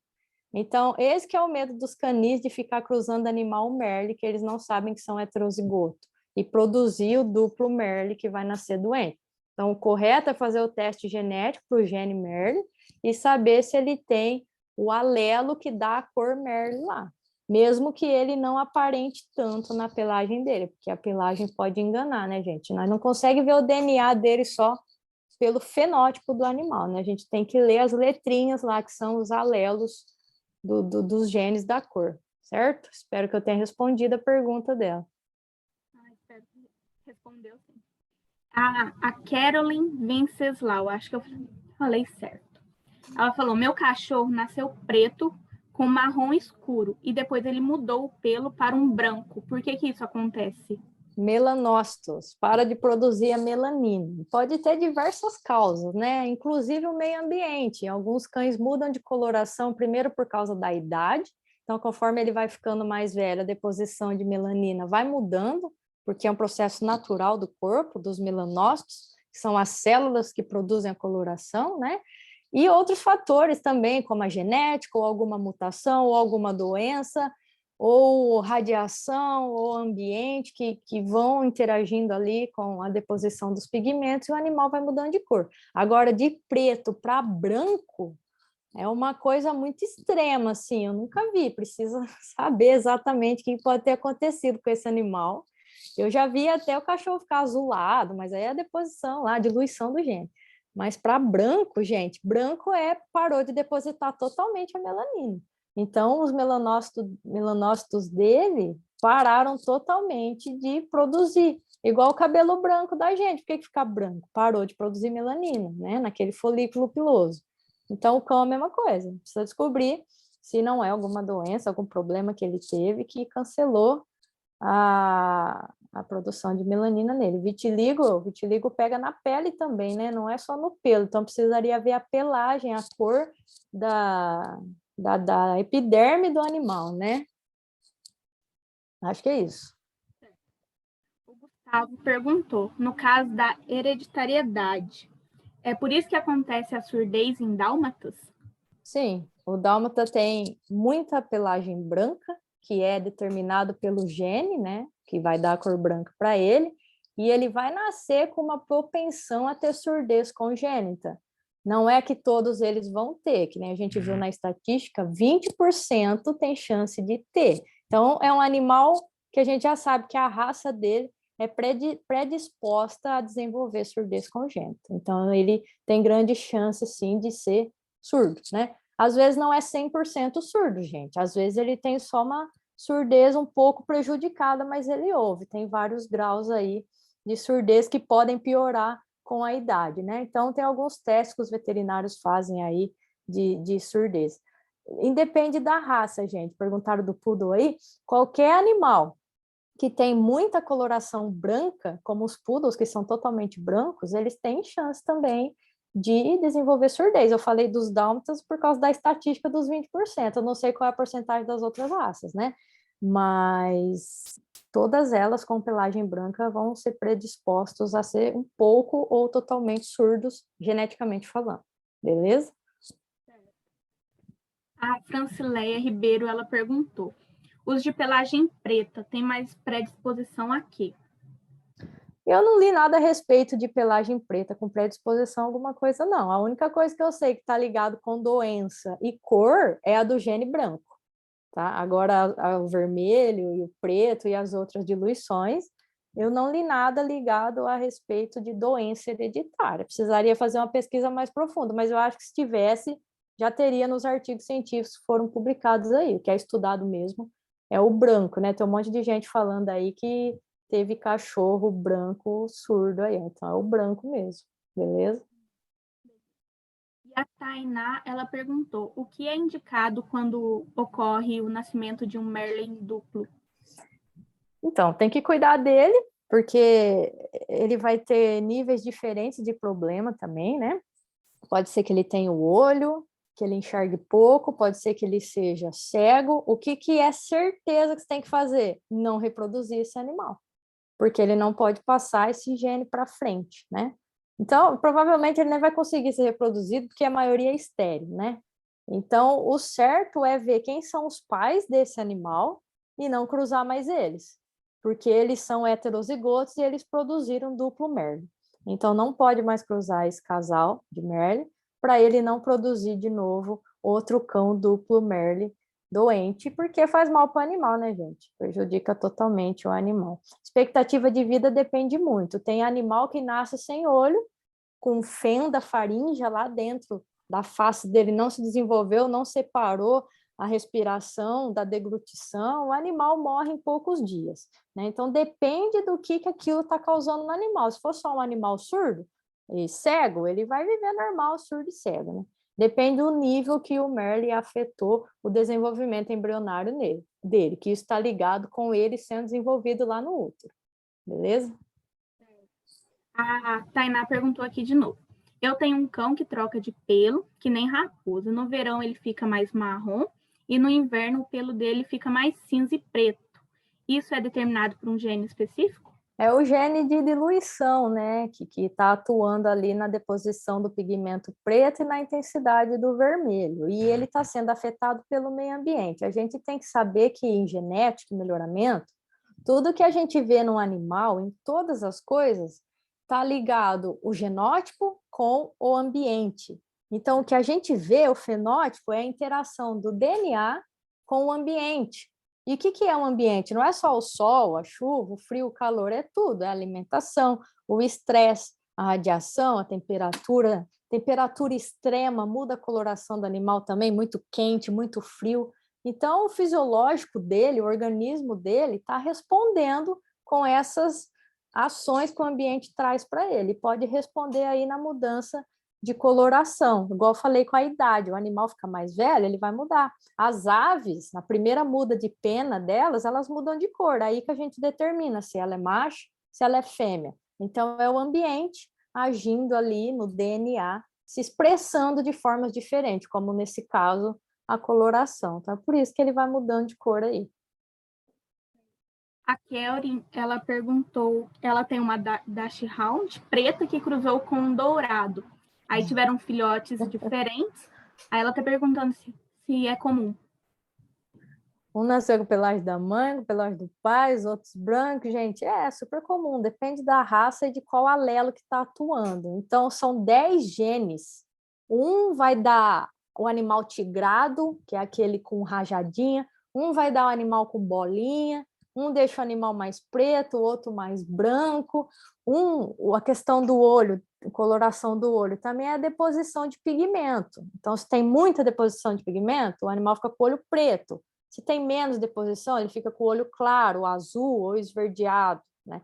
O animal que tem o olho azul, o outro verde, ou um castanho, o outro verde. É heterocromia, teve mais deposição de cor no olho, menos deposição de pigmento no olho, no outro olho. Então, tudo isso depende de qual alelo está atuando em combinação um com o outro. Não tem como a gente saber que cor o bicho vai nascer, que a gente não sabe qual alelo que o espermatozoide levou, nem qual alelo que o óvulo da mãe tinha, né? Então, é assim, é aleatório, vai na sorte. Eu espero que cruzando esse com esse vai nascer um rajadinho, às vezes não nasce. Então, como a gente não consegue ler todos esses alelos da cor, a gente faz como a seleção?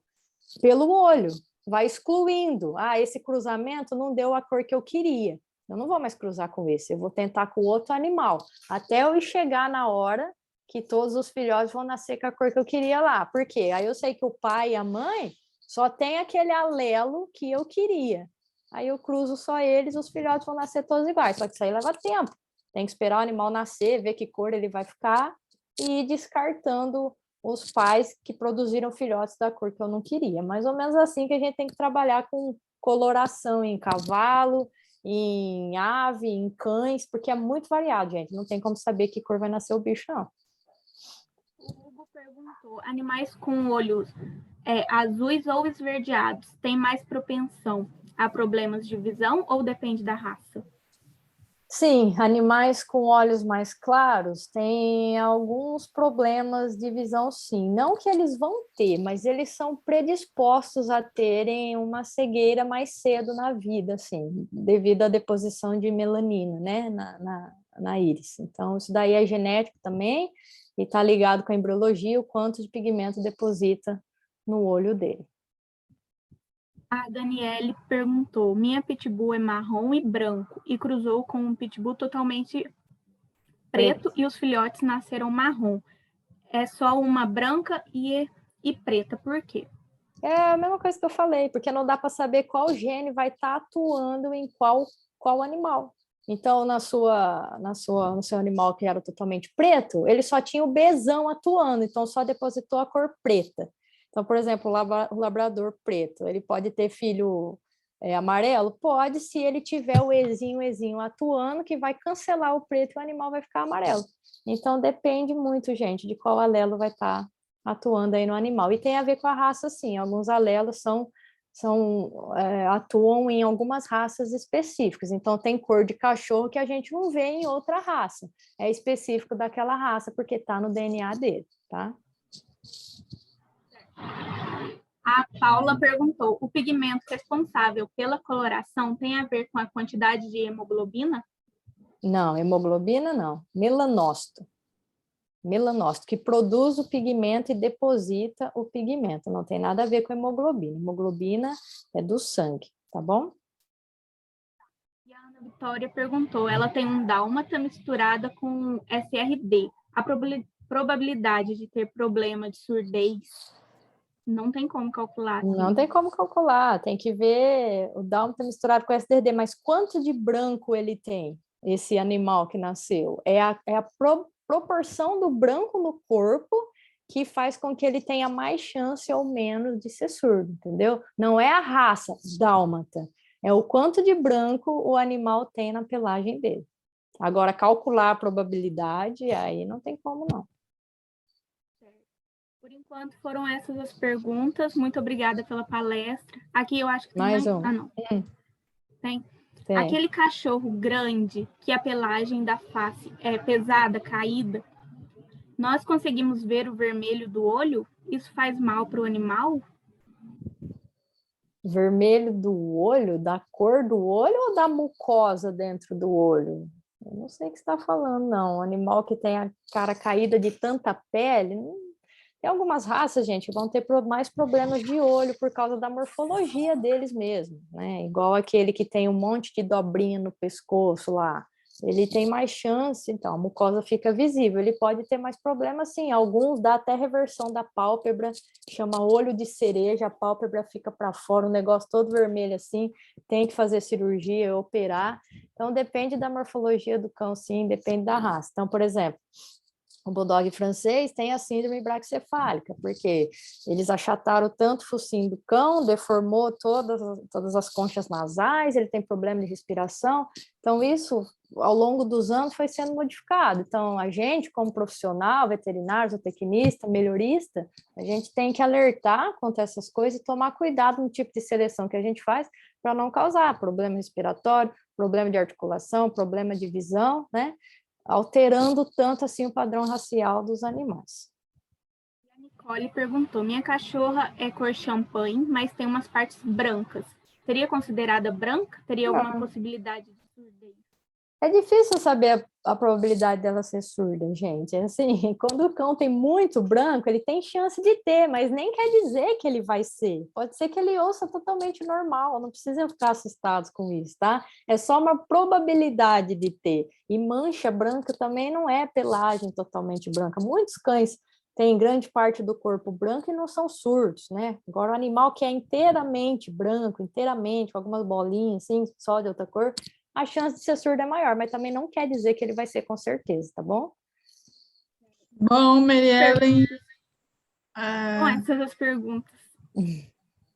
o Sérgio disse que fez uma pergunta e ele falou sobre o cruzamento entre o pai e filhos de chihuahuas, mas eu não localizei a pergunta aqui, não sei se você pegou. Sérgio, você quer ligar o áudio e perguntar direto para a Inaê? Aí a gente encerra com a sua pergunta, para a gente não delongar muito, porque tem muita pergunta parecida, né? A galera só quer saber da surdez, gente. Surdez não é certa, não. Né? Tem que tomar cuidado com isso, é só uma probabilidade, depende da raça também, da mesma forma que a displasia coxofemoral depende da raça, tá?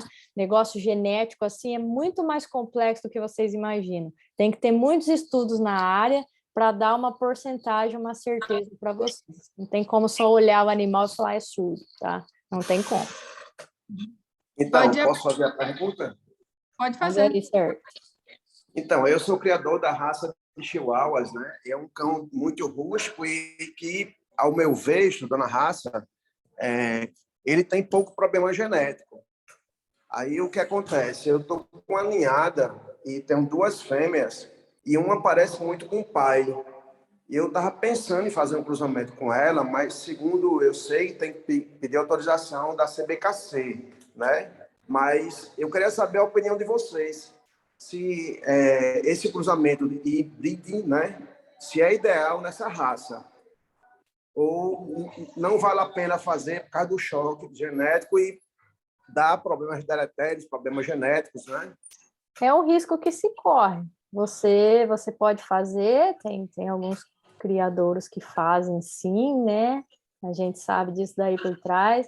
A chance de ter algum problema existe, mas também existem animais que não são consanguíneos. Agora, né, é filha e pai, você falou, né?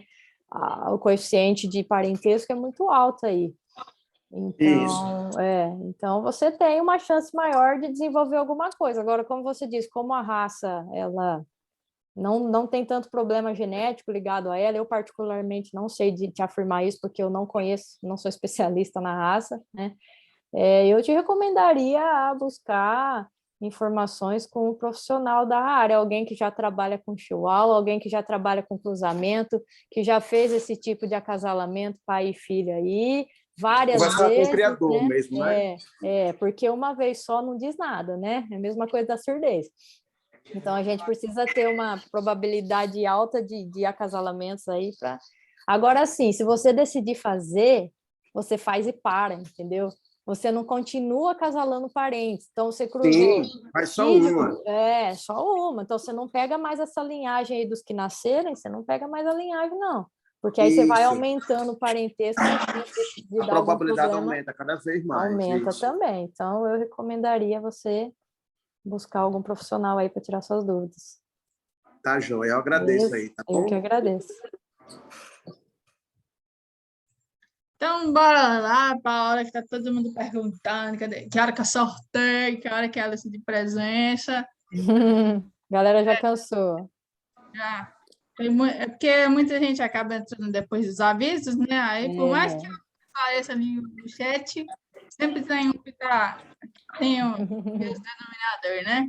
Isso aí.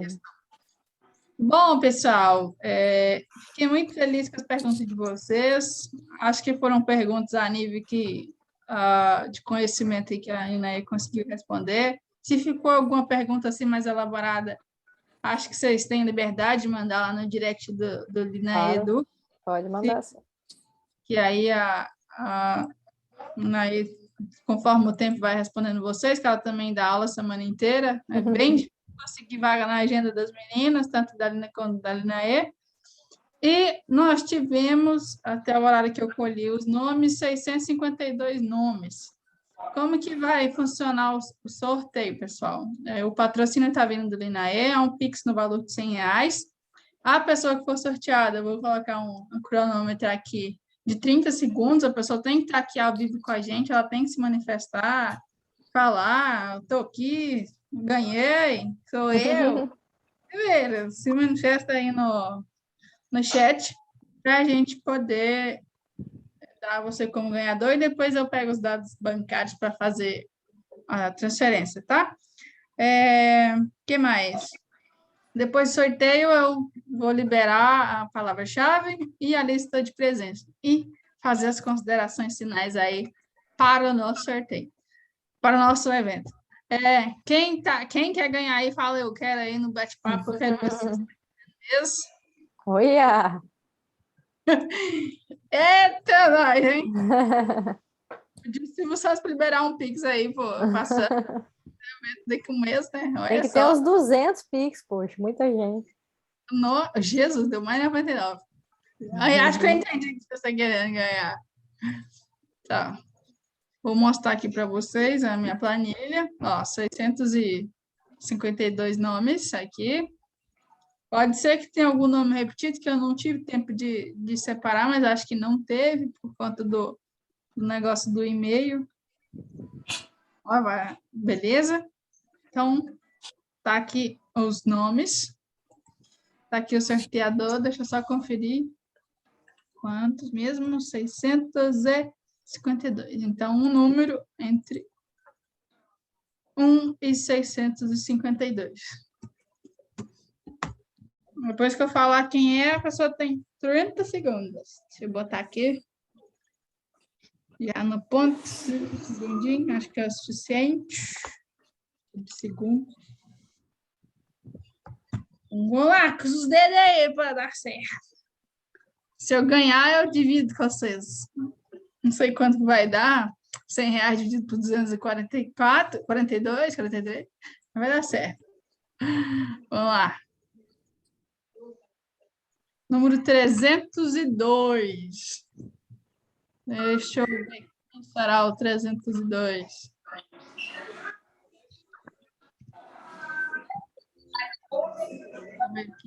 Como é que faz aqui só? Tive aula de informática, mas foi pouquinho. Vamos lá, vou fazer um suspense aqui. Acho que está na casa do L, hein? Vou subir. Deixa eu colocar o chat aqui já. Espera aí. O bate-papo já está aqui do lado. Vou revelar aqui quem foi, número 302. Tem que estar aqui com nós, hein? Ó, tá subindo. Subindo, desbloquear minha tela. Tá subindo, tá subindo. Ó, será que tá na casa do Jota? Não tá na casa do L. Ó, João Vitor. João Vitor Correia. Cadê você, João Vitor? Tô contando.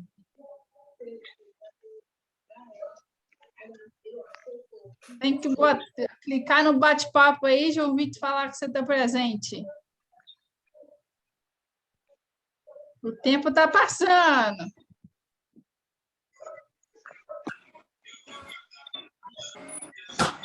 Ih, acho que ele não tá, não, hein? 4, 3, 2. Ai, acabou! Perdeu sem zoom. Acabou. João Vitor não está. João Vitor não está. Vamos ter que sortear de novo. Então, deixa eu anotar aqui que o 302 já foi.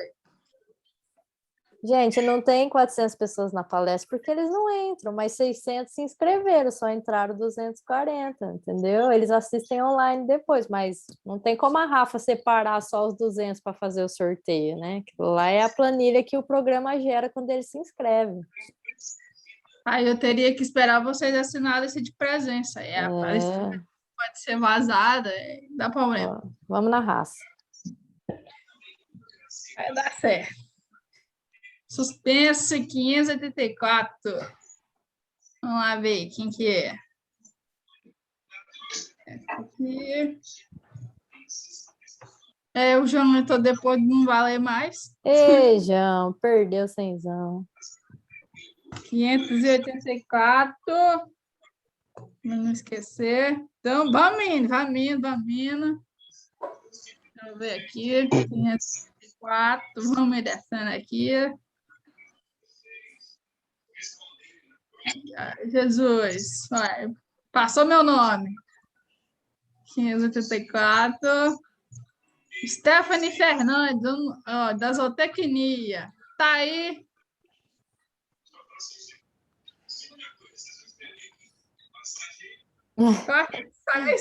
A Stephanie da minha turma. Tá também não, hein? Acho que não, hein? Na lista aqui não tá. Não tá? Não. Roda a minha sala que a gente chama eu, ô, Stephanie. Não, bateu na trave. Quase, hein? Nossa Senhora. Acabou. Vamos sortear de novo. Tá vendo? O povo se inscreve, não vem. Pois é. Perdeu, Playboy.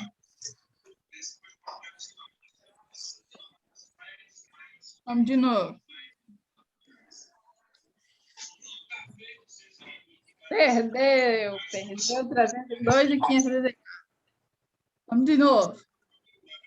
Quem quer ganhar, bota eu quero aí, meu Deus. E agora? Vai sair o ganhador, tenho certeza.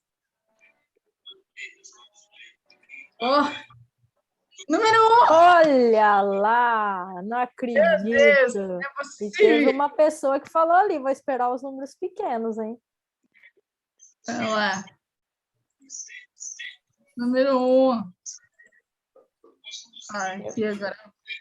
Quer ver que o número 1 é o nome da coluna? Ah, nada, é nome mesmo. Adam Mercado. Adam Mercado. Tá aí? Eu acho que não, hein?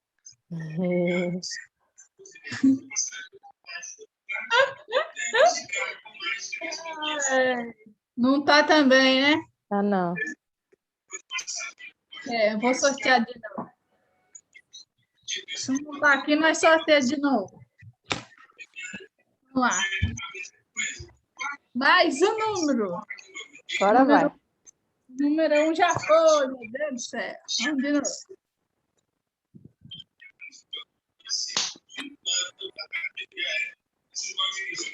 Vamos lá. 652.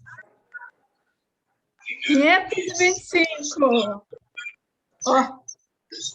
Será? Fazer um suspense agora. Agora saiu o ganhador, certeza. Saiu.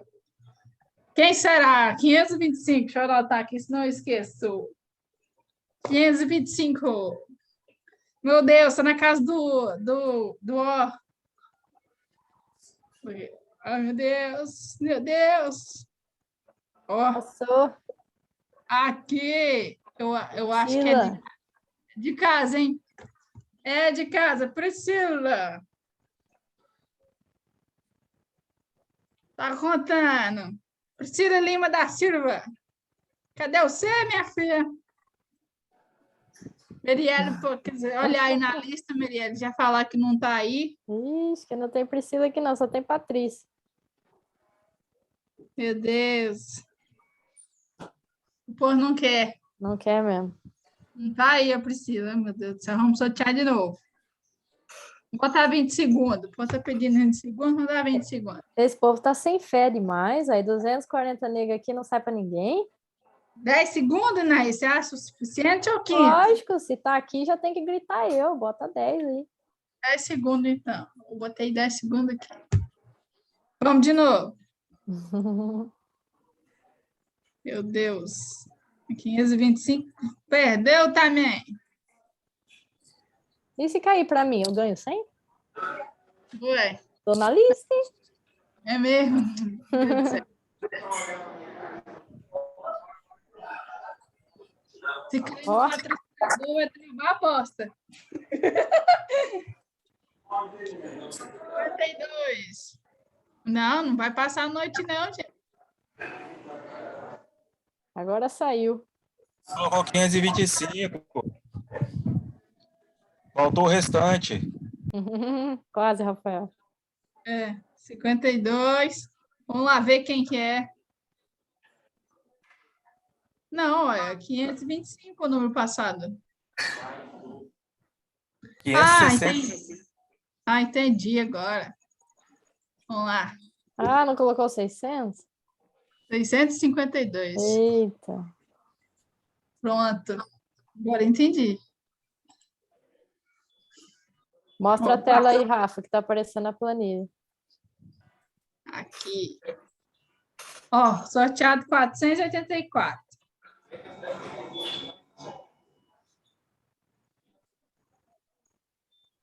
Vamos lá para a planilha.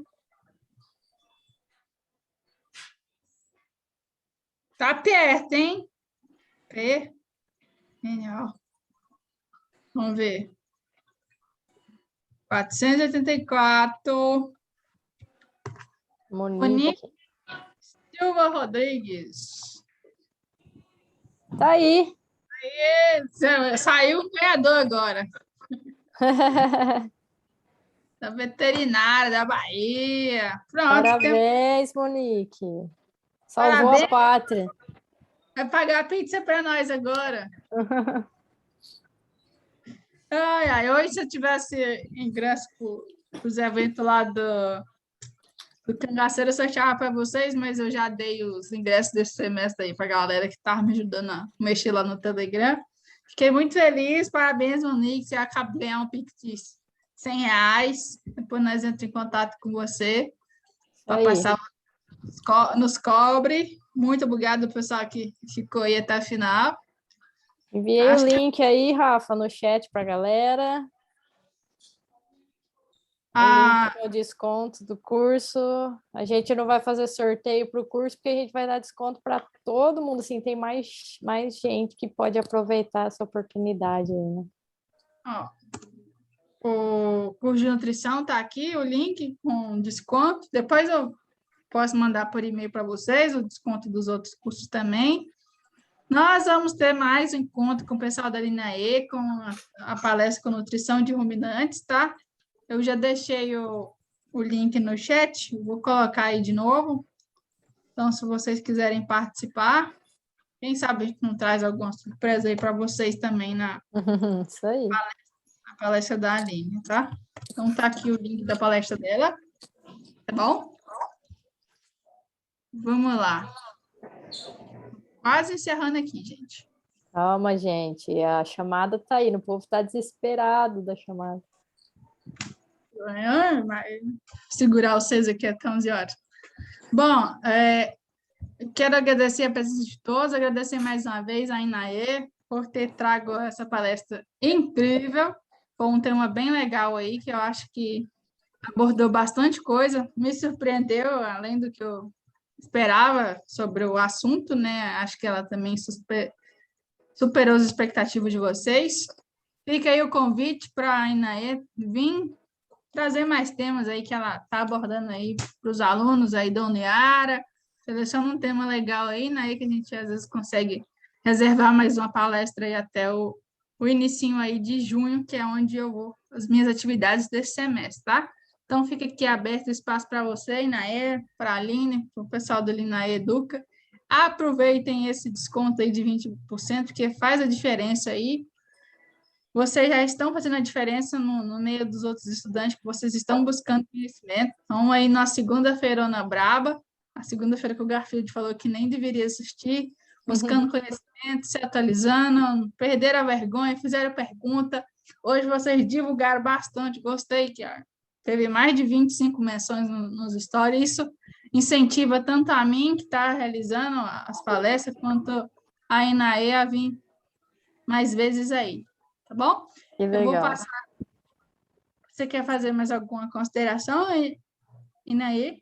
Rafa, só agradecer demais você por essa parceria incrível aí que a gente descobriu na internet, foi um mega achado, você é maravilhosa e ajuda todo mundo de todas as formas possíveis, todo mundo te ama e eu fico muito feliz, se vocês gostaram mesmo da palestra, eu fico muito feliz mesmo, porque é um tema bem interessante, mas é meio complexo, né? Então eu agradeço os elogios da galera aí, agradeço a presença até agora, e precisando de qualquer coisa, com certeza, é só chamar a gente por aí, beleza? Muito obrigada, Rafa. Tamo junto aí amanhã e depois de sempre. Opa! Bom demais. Eu vou deixar o Instagram do Lina aí para vocês seguirem. Já vou passar aqui o restinho das orientações. Pessoal, vocês vão assinar a lista de presença. Eu vou espelhar uma palavra-chave aqui. Sem essa palavra-chave, o certificado de vocês não vão chegar, tá? O certificado de vocês é o seguinte, eu vou emitir o certificado amanhã e vou enviá-lo até sexta-feira. Aí, esse certificado, ele chega através do próprio link que vocês receberam, do próprio link que vocês receberam do Simpla, né? Vocês vão receber um e-mail do Simpla dizendo seu certificado está pronto para ser feito o download. E aí vocês vão conseguir fazer o download do certificado. Se vocês não conseguirem por esse link, se esse link falar assim, tá quebrado, fica carregando, não baixar, é só vocês irem na página do Simpla, logar com o mesmo e-mail e senha que vocês se inscreveram, ir na barra Meus Ingressos, Eventos Encerrados, que lá vocês vão visualizar tanto os certificados de hoje, quanto de outros eventos que vocês participaram, tá bom? E a gravação eu vou encerrar daqui a pouco, vou colocar no YouTube também e vou enviar para vocês um link de acesso a essa gravação, tá bom? Deixa eu só copiar aqui de novo o link do Forms. Eu vou dar 5 minutinhos aí para vocês responderem a lista antes de eu fechá-la. Só um minutinho. Aqui, bora lá.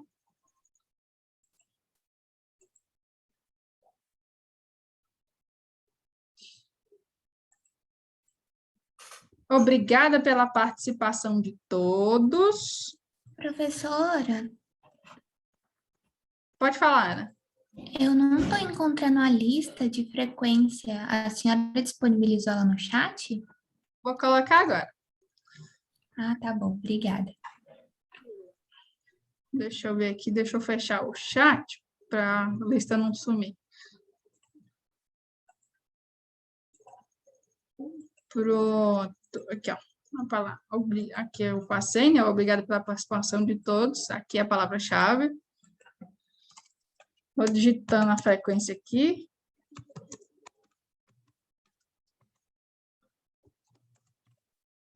Então, vocês têm 5 minutinhos aí para responder a lista de frequência e colocar a palavra-chave lá certinha, que está apresentando aí na tela, para vocês não esquecer, tá bom?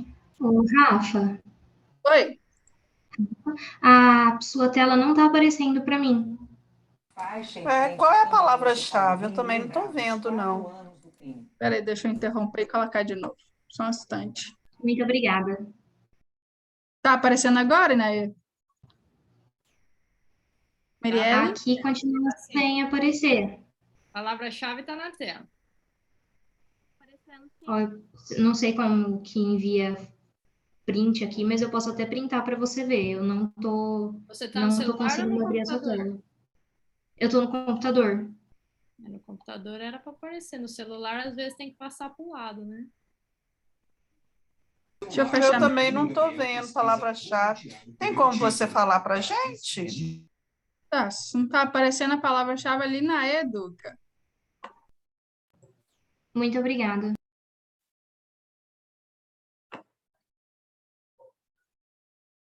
Palavra-chave educa. Linae Educa. Ah, tá. Obrigada. Rafa, onde que manda? O link do formulário está no bate-papo, no chat. Ah, tá, obrigada.